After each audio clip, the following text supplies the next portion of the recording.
Langit di atas pemakaman tua itu tidak pernah benar-benar biru.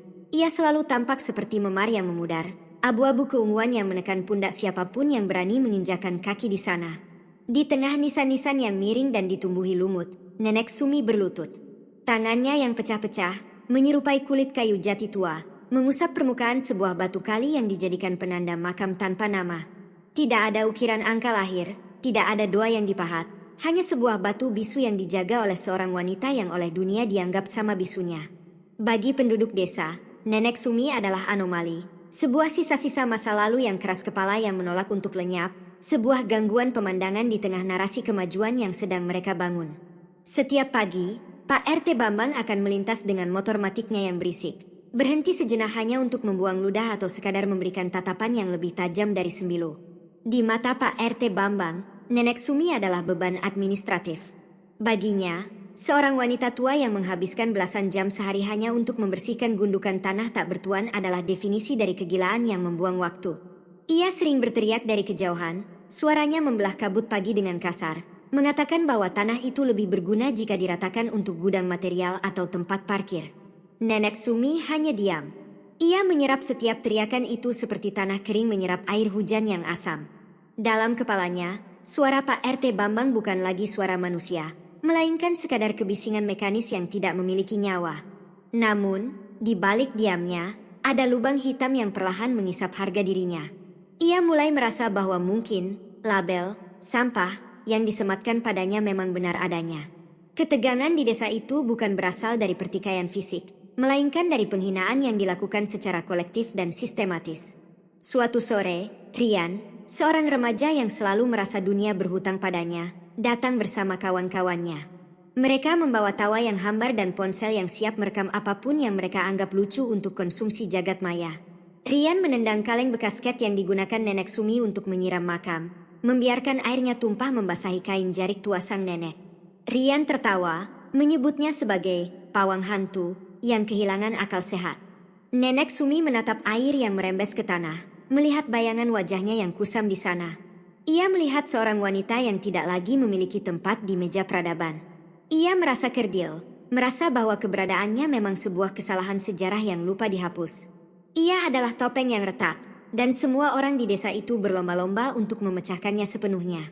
Rasa diremehkan itu tidak datang seperti badai, melainkan seperti tetesan air yang jatuh di atas batu secara konsisten selama puluhan tahun. Nenek Sumi telah lama memakai topeng kepatuhan yang menyakitkan. Ia percaya pada setiap label yang mereka berikan. Tidak berguna, aneh, gila, sisa-sisa. Di dalam batinnya, ada sebuah ruang gelap yang luas di mana suara-suara hinaan itu bergema tanpa henti. Setiap kali seorang ibu di pasar menarik anaknya menjauh saat Nenek Sumi lewat, atau setiap kali para pria di pos ronda berhenti tertawa dan hanya menatapnya dengan jijik, Nenek Sumi merasa dunianya semakin menyusut. Ia mulai mempercayai bahwa dirinya adalah kutukan yang hidup. Ia merasa bahwa dirinya hanyalah debu yang kebetulan berbentuk manusia, sebuah entitas yang seharusnya sudah mati bersama orang-orang di bawah batu tanpa nama itu. Namun, di titik terendah dari rasa malu itu, sebuah getaran aneh mulai muncul. Saat ia sedang membersihkan sisa-sisa sampah yang dilemparkan Rian ke area makam, Nenek Sumi berhenti sejenak. Ia melihat sekeliling. Penasaran dengan kelanjutannya, tonton sampai habis, jangan di-skip. Keheningan makam itu tiba-tiba terasa lebih jujur daripada keriuhan desa. Ia melihat bagaimana nisan-nisan tanpa nama itu tetap berdiri tegak meski tak ada yang memberi bunga, meski tak ada yang membacakan doa. Mereka tidak butuh pengakuan dari Pak RT Bambang atau validasi dari kamera ponsel Rian. Mereka hanya ada. Dan di sanalah, di tengah kepungan nisan bisu, Nenek Sumi menemukan cermin yang sebenarnya. Ia mulai menyadari sesuatu yang sangat tajam, sesuatu yang memotong semua benang rasa malu yang selama ini mengikat jantungnya. Kesadaran itu menghantamnya seperti godam. Ada yang salah, namun kesalahan itu bukan terletak pada nadinya, melainkan pada mata orang-orang yang menatapnya. Kegilaan yang selama ini dituduhkan padanya sebenarnya adalah ketakutan mereka terhadap kefanaan. Mereka menghinanya karena ia adalah pengingat bahwa pada akhirnya, mereka semua akan berakhir di bawah tanah, dilupakan, dan menjadi tak bernama. Nenek Sumi melihat Pak RT Bambang bukan lagi sebagai penguasa, melainkan sebagai pria kecil yang sedang gemetar ketakutan melawan waktu dengan cara menindas yang lemah. Ia melihat Rian bukan sebagai pemuda yang kuat, melainkan sebagai jiwa yang kosong yang butuh menjatuhkan orang lain agar merasa tinggi. Hinaan yang selama ini ia serap hingga menjadi racun dalam darahnya kini mulai mengkristal menjadi sesuatu yang keras dan dingin. Nenek Sumi menarik napas panjang, menghirup aroma tanah basah dan bunga Kamboja yang mulai membusuk. Ia tidak lagi menundukkan kepala karena malu. Ia menundukkan kepala untuk melihat akar kehidupan yang lebih dalam. Ruang gelap di dalam kepalanya yang dulu penuh dengan gema cacian, kini perlahan mulai sunyi. Ia menyadari bahwa selama ini ia sedang mencoba bermain di dalam sebuah panggung yang naskahnya ditulis oleh orang-orang buta. Ia berhenti mencoba menjadi normal, karena normalitas di desa itu adalah sebuah kemunafikan yang dibalut pakaian rapi. Keheningan yang kini menyelimuti Nenek Sumi bukan lagi keheningan seorang korban, melainkan keheningan seorang pengamat yang telah selesai membedah anatomi kebencian manusia. Ia melihat bagaimana penduduk desa terjebak dalam perlombaan mengejar nama, jabatan, dan pengakuan, sementara ia duduk di sini, menjaga satu-satunya kebenaran mutlak, kematian. Kesadaran ini merambat pelan, mengubah getaran tangannya menjadi keteguhan yang mematikan. Ia tidak lagi merasa perlu membela diri. Jika mereka ingin menganggapnya gila, biarlah. Karena bagi Nenek Sumi, menjadi gila di dunia yang sakit adalah satu-satunya cara untuk tetap waras. Malam itu, saat ia berjalan pulang menuju gubuknya di pinggir makam, langkah kakinya terasa lebih ringan namun lebih berbobot. Ia melewati pos ronda di mana Pak RT Bambang dan para pria desa sedang tertawa. Nenek Sumi tidak menoleh. Ia tidak mempercepat langkah. Ia berjalan dengan ritme yang konstan, seperti detak jam yang tak bisa dihentikan. Tatapannya yang biasanya layu kini berubah menjadi tajam, menatap lurus ke depan seolah-olah ia bisa melihat menembus dinding-dinding rumah penduduk dan melihat kerapuhan jiwa mereka. Di balik matanya, dunia sedang dibedah, dan ia baru saja menemukan bahwa dirinya bukan lagi bagian dari kekacauan itu. Ia telah keluar dari permainan, dan itu membuatnya menjadi sosok yang paling berbahaya bagi mereka yang masih terikat oleh ego. Dunia tidak pernah berubah, namun mata Nenek Sumi kini memiliki lensa yang berbeda. Ia tidak lagi melihat penduduk desa sebagai hakim, melainkan sebagai sekumpulan semut yang sibuk membangun sarang di atas tanah yang sebentar lagi akan longsor. Transformasi ini tidak terjadi dengan ledakan, melainkan dengan keheningan yang membeku.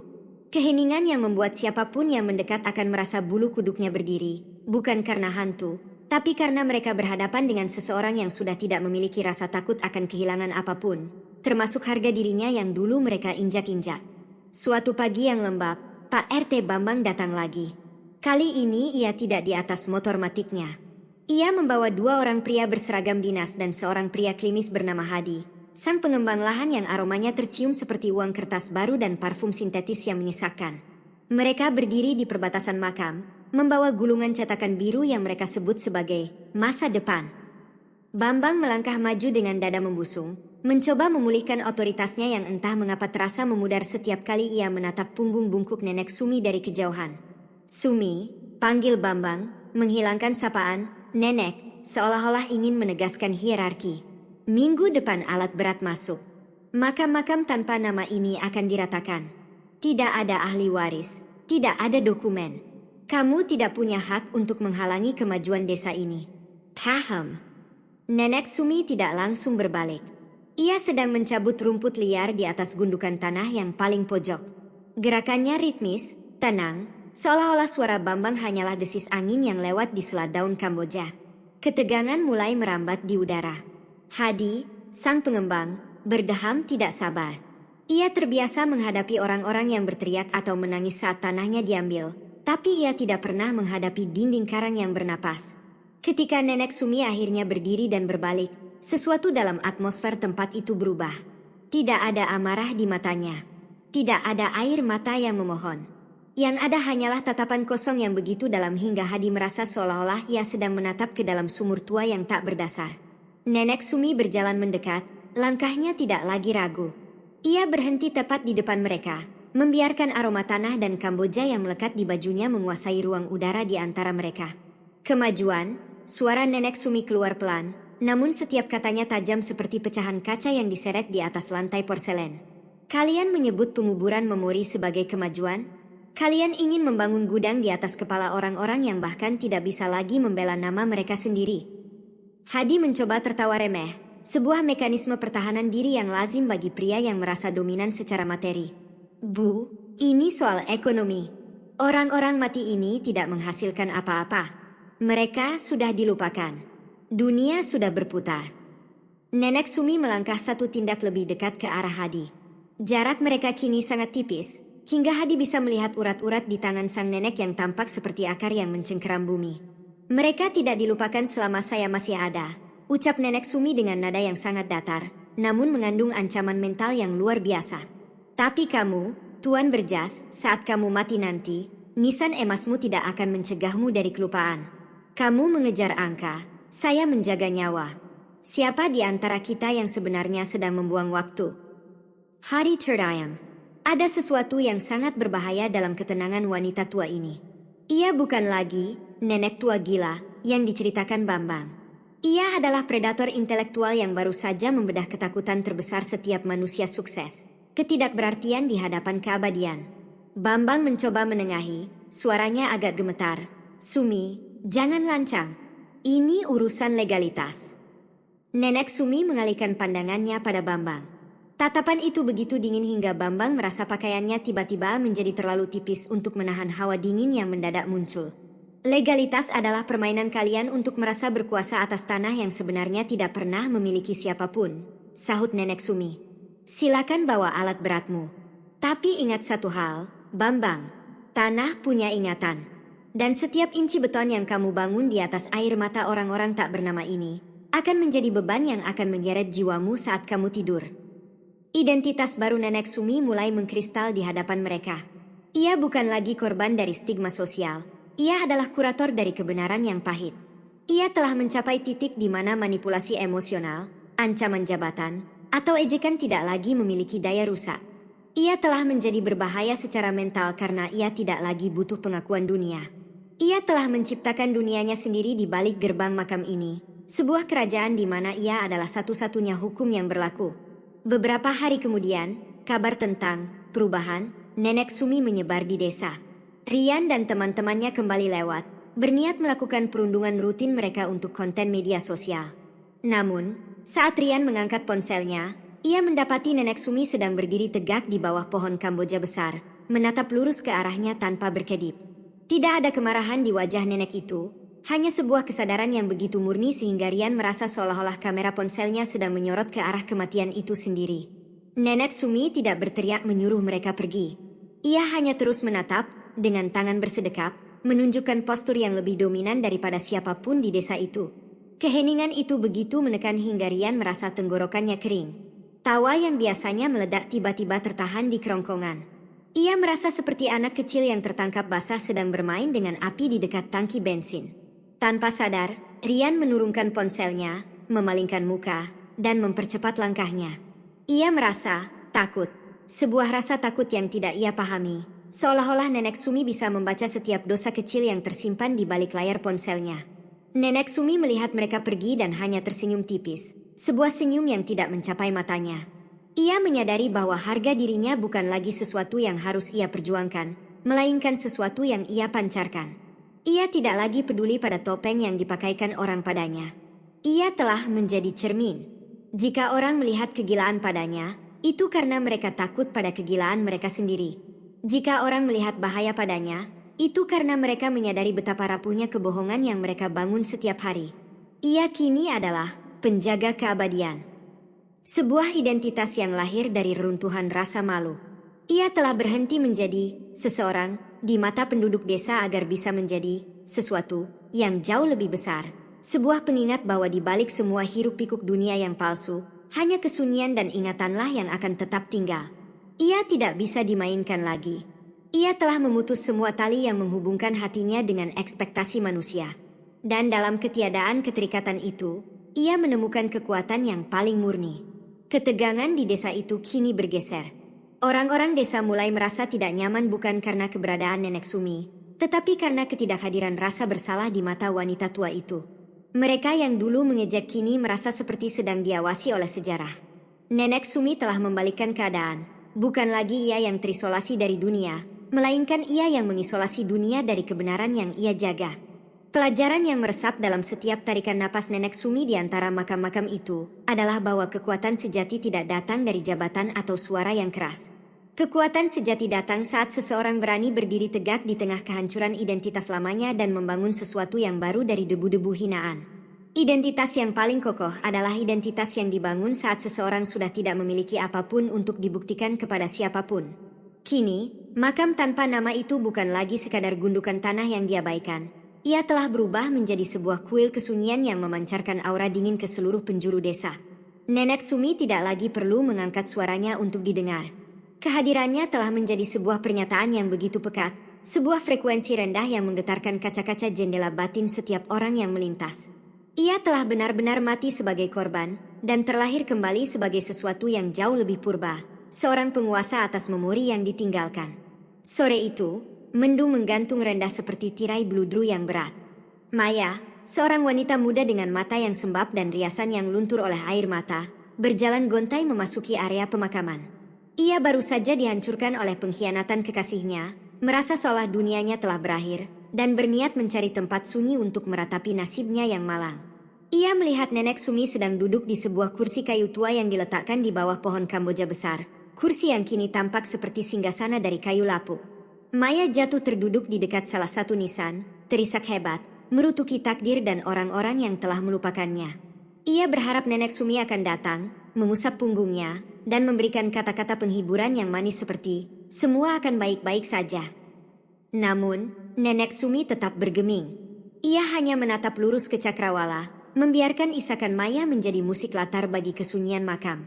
Nenek, kenapa hidup ini begitu tidak adil? Rintih Maya di selai saknya. Dia melupakanku begitu saja. Dia memperlakukanku seolah-olah aku tidak pernah ada. Aku merasa seperti sudah mati. Nenek Sumi perlahan menoleh. Tatapannya tidak mengandung rasa kasihan sedikit pun. Ia hanya memiliki kejernihan yang menusuk. Kamu menangis karena seorang pria berhenti menyebut namamu. Suara Nenek Sumi terdengar seperti gesekan logam, tenang namun berwibawa. Ia menunjuk dengan jarinya yang kurus ke arah nisan-nisan tanpa nama di sekeliling mereka. Lihatlah mereka. Mereka benar-benar mati karena tak ada satupun manusia di atas tanah ini yang mengingat siapa mereka, apa warna kesukaan mereka, atau siapa yang pernah mereka cintai. Mereka telah lebur dengan tanah, menjadi sunyi yang abadi.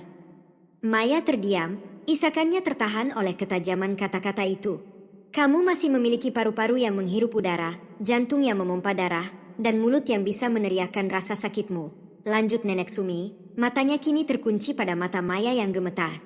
Lalu kenapa kamu bertingkah seolah sudah terkubur? Kamu merasa tidak berharga hanya karena seseorang berhenti memujimu? Itu bukan kesedihan, Maya. Itu adalah kesombongan ego yang terluka. Kamu ingin dunia berputar mengelilingimu, sementara dunia bahkan tidak peduli pada mereka yang sudah tertimbun 2 meter di bawah kakimu. Maya merasa seolah-olah kulitnya dikuliti secara mental. Nenek Sumi tidak memberinya pelukan. Ia memberinya cermin yang memantulkan betapa dangkalnya penderitaan yang ia bangga-banggakan. Di tangan Nenek Sumi, empati adalah kemewahan yang tidak berguna. Ia hanya memberikan kebenaran yang mentah. Pelajaran yang bisa diambil adalah bahwa penderitaan seringkali hanyalah cara ego untuk tetap merasa penting.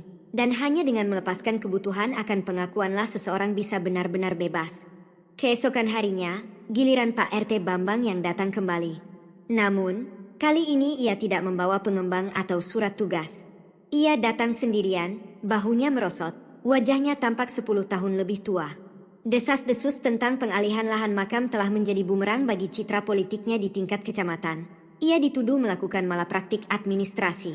Ia datang untuk mencoba memperbaiki keadaan, atau lebih tepatnya, mencoba membeli kembali kedamaian batinnya yang mulai terganggu oleh bayang-bayang kata-kata Nenek Sumi tempo hari. Sumi, panggilnya, kali ini dengan nada yang hampir menyerupai bisikan memohon. Saya pikir, mungkin kita bisa membicarakan renovasi makam ini. Saya bisa mengajukan dana desa untuk membuat pagar yang layak, atau mungkin nisan yang lebih bagus. Kamu tidak perlu khawatir lagi tentang penggusuran. Nenek Sumi bahkan tidak mengalihkan pandangannya dari nisan yang sedang ia bersihkan. Ia terus mengusap batu itu dengan kain basah, gerakannya metodis dan tanpa emosi. Pagar, ucapnya pelan, hampir tak terdengar. Nisan yang bagus? Untuk siapa, Bambang? Untuk mereka yang di bawah sana, atau untuk menutupi rasa malu di wajahmu saat orang-orang melihatmu? Bambang tertegun. Ia mencoba mencari celah untuk membela diri, Namun ia merasa seolah-olah sedang berbicara dengan gunung. Tidak ada emosi yang bisa ia manipulasi. Tidak ada kemarahan yang bisa ia lawan dengan kemarahan lagi. Ia berhadapan dengan pengabaian total. Kamu datang ke sini bukan karena peduli pada orang mati. Nenek Sumi berdiri, menatap Bambang dengan kebekuan yang membuat pria itu ingin segera melarikan diri. Kamu datang karena jiwamu sudah mulai dilupakan oleh nuranimu sendiri. Kamu sudah mati di dalam, meski tubuhmu masih berjalan mengenakan seragam dinas itu. Percayalah, makam ini tidak butuh pagar besi untuk melindunginya dari orang-orang seperti kamu. Ia dilindungi oleh kebenaran yang tidak sanggup kamu tatap. Bambang berdiri mematung.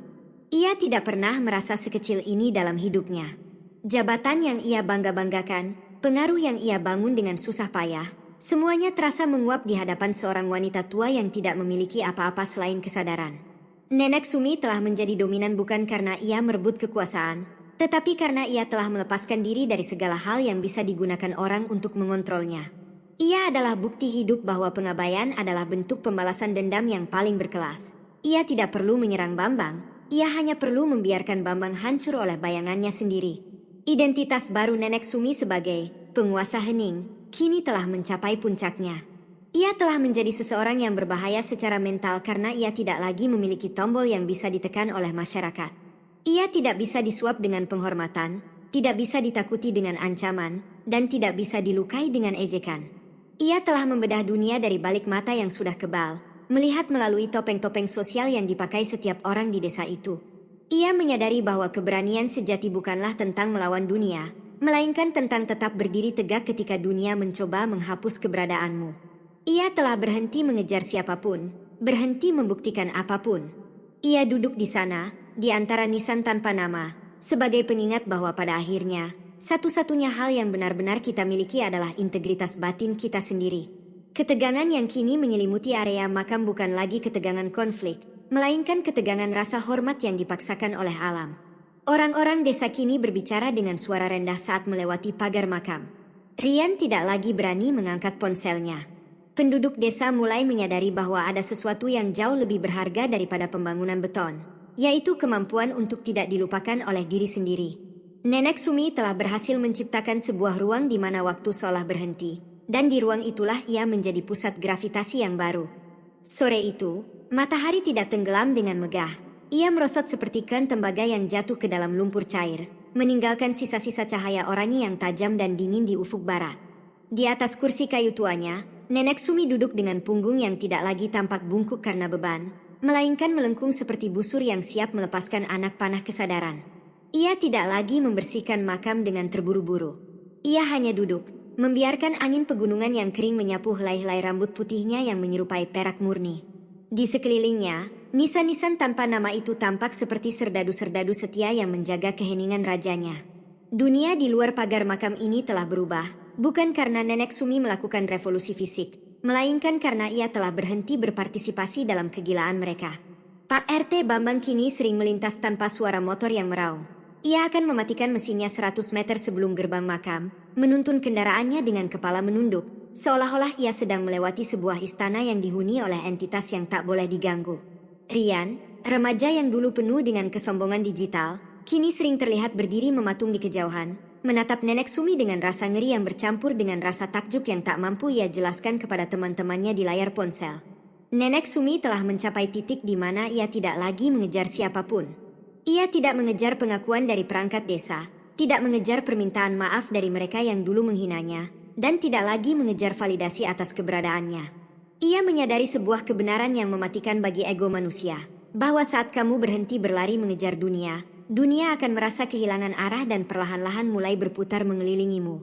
Ia tidak perlu lagi meyakinkan siapapun bahwa ia berharga. Frekuensi ketenangannya telah memaksa dunia untuk menyesuaikan diri dengan standarnya yang dingin dan tajam. Di dalam kepalanya, suara-suara yang dulu menghakimi, suara ibunya yang kecewa, suara suaminya yang pergi, suara tetangga yang mengejek, telah menguap menjadi kesunyian yang murni. Ia telah membedah setiap lapisan topeng yang pernah ia pakai untuk menyenangkan orang lain, mengulitinya satu persatu hingga yang tersisa hanyalah esensi dari diri yang tak tersentuh. Ia bukan lagi Sumi si janda tua, bukan lagi Sumi si penjaga makam gila. Ia adalah kesadaran yang sedang memandang dunia dari balik mata yang sudah kebal terhadap rasa sakit. Ia melihat keindahan dalam pembusukan, kekuasaan dalam ketiadaan, dan keabadian dalam kelupaan. Sesekali, penduduk desa meninggalkan bungkusan nasi atau buah-buahan di depan gerbang makam saat fajar menyingsing. Mereka melakukannya bukan karena kasihan, tetapi sebagai bentuk upeti kepada sesuatu yang mereka takuti namun mereka butuhkan. Sebuah jangkar moral yang tidak bisa dibeli dengan uang. Nenek Sumi menerima pemberian itu tanpa rasa terima kasih yang berlebihan, dan juga tanpa penolakan. Ia memperlakukan persembahan itu seperti pohon yang menerima air hujan, sesuatu yang memang seharusnya terjadi dalam siklus kehidupan yang sudah seimbang. Ia telah menjadi pusat gravitasi baru di desa itu, sebuah titik hitam yang menyerap semua cahaya palsu dan memantulkannya kembali sebagai kebenaran yang menghantam. Seseorang hanya akan benar-benar mati saat ia dilupakan, gumamnya pelan, suaranya menyatu dengan gemerisik daun Kamboja yang jatuh ke tanah. Kalimat itu bukan lagi sebuah kutipan yang ia baca atau dengar. Itu adalah hukum alam yang ia jalani setiap detik. Dengan menjaga makam tanpa nama ini, ia sebenarnya sedang menjaga dirinya sendiri agar tidak hanyut dalam arus kelupaan massal yang melanda umat manusia. Selama ia mengingat mereka yang tak bernama, ia sendiri takkan pernah bisa dilupakan oleh semesta. Ia telah mengikat identitasnya pada sesuatu yang abadi, sesuatu yang melampaui kertas kontrak, jabatan politik, atau tren media sosial. Ketegangan yang dulu ia rasakan saat dihina kini telah berubah menjadi otoritas mental yang absolut. Ia menyadari bahwa orang-orang yang paling berbahaya di dunia ini bukanlah mereka yang memiliki senjata atau kekuasaan, melainkan mereka yang sudah selesai dengan dirinya sendiri. Mereka yang tidak lagi memiliki lubang di jiwanya yang perlu ditambal dengan pujian orang lain. Nenek Sumi adalah lubang hitam itu sendiri. Ia tenang, ia dingin, dan ia memiliki daya tarik yang tak terelakkan bagi jiwa-jiwa yang sedang tersesat dalam kebisingan dunia. Malam mulai turun, menyelimuti nisan-nisan itu dengan selimut beludru hitam. Nenek Sumi bangkit dari kursinya, langkahnya mantap di atas tanah yang lembab. Ia tidak lagi merasa perlu mengunci pintu gubuknya. Apa yang bisa dicuri dari seseorang yang memiliki segalanya dalam ketiadaan? Apa yang bisa menyakiti seseorang yang sudah menjadikan rasa sakit sebagai teman minum tehnya setiap sore? Ia berjalan menuju gundukan tanah paling ujung, meletakkan tangannya di atas batu kali yang dingin, dan tersenyum. Sebuah senyum yang penuh dengan rahasia purba. Dunia mungkin menganggapnya sebagai penjaga makam, namun dalam keheningan batinnya, ia tahu bahwa dialah yang sedang menjaga dunia agar tidak benar-benar hancur oleh kebohongannya sendiri. Ia adalah pengingat yang hidup bahwa di akhir perjalanan, tidak ada nama yang cukup besar untuk dibawa ke dalam liang lahat. Dan tidak ada harta yang cukup berat untuk menahan jiwa agar tidak terbang. Pelajaran terakhir yang ia petik adalah bahwa kedamaian sejati hanya bisa ditemukan ketika kita berhenti menjadi apa yang diinginkan dunia, dan mulai menjadi apa yang ditakuti oleh dunia. Seseorang yang benar-benar merdeka dari opini orang lain. Kini, Nenek Sumi tidak lagi melihat manusia di desa itu sebagai individu dengan nama dan jabatan. Ia melihat mereka sebagai energi yang sedang bergetar hebat dalam ketakutan akan kelupaan. Ia melihat Pak RT Bambang sebagai ketakutan akan kehilangan kontrol, dan Rian sebagai ketakutan akan ketidakhadiran penonton. Sementara itu, ia sendiri berdiri di luar lingkaran itu, menjadi saksi bisu atas drama yang tak berujung. Ia telah mencapai puncak kesadaran di mana ia tidak lagi membenci mereka. Ia hanya mengamati mereka dengan rasa dingin yang penuh pemahaman, seperti seorang ahli bedah yang menatap organ yang sakit. Langit malam kini bertabur bintang, titik-titik cahaya yang juga akan mati dan dilupakan suatu hari nanti dalam jutaan tahun ke depan.